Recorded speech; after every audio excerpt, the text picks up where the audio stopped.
आओ बच्चों, अब हम पढ़ते हैं न की मात्रा यानी चंद्र बिंदु की मात्रा। पहले हमने पढ़ी बिंदी वाले शब्द, अब हम पढ़ेंगे चंद्र बिंदु वाले शब्द। चंद्र बिंदु वाले शब्द में से हमारी आवाज़ गले और नाक में से होकर निकलती है और मात्रा न की आवाज़ दुगनी होकर निकलती है। चलो बच्चों, अब हम कुछ शब्दों को देखते हैं और उनका उच्चारण करना भी सीखते हैं। इसमें मात्रा वर्ण के ऊपर लगाई जाती है, पहले चंद्र बनाकर उसके ऊपर बिंदी, ऐसे बन जाता है चंद्र बिंदु। तो बच्चों चलो अब हम कुछ शब्द पढ़ते हैं, आप अपनी पाठ्य पुस्तक निकालें।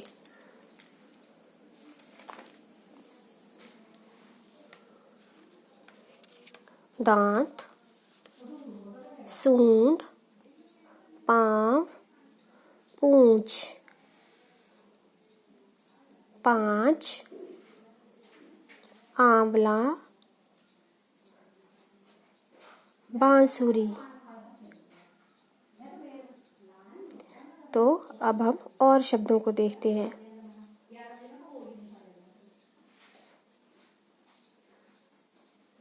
मुंह, चांद, तांगा, आंगन, बूंद, बांस, कांच, अंगीठी, ऊंट, सांप, सांस, सांवला। तो अब हम देखते हैं कुछ नए शब्द जिनमें मात्रा नहीं लगी होगी। अब हम उसमें चंद्र बिंदु की मात्रा लगाकर उनके नए शब्द बनाएंगे।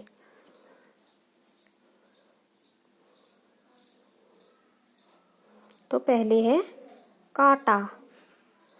कांटा से बन गया कांटा।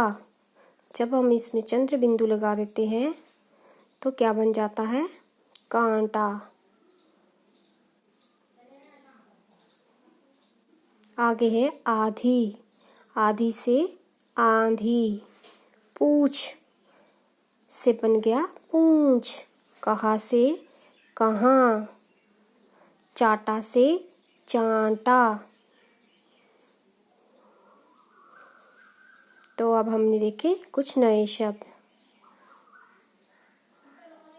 तो आओ बच्चों, अब हम चंद्र बिंदु की मात्रा वाली एक कहानी पढ़ते हैं। पहले कुछ शब्दों को देखें।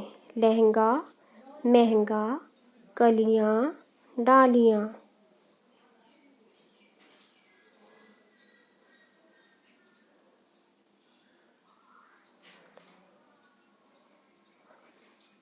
अब अपनी पुस्तक में कहानी देखें जिसका शीर्षक है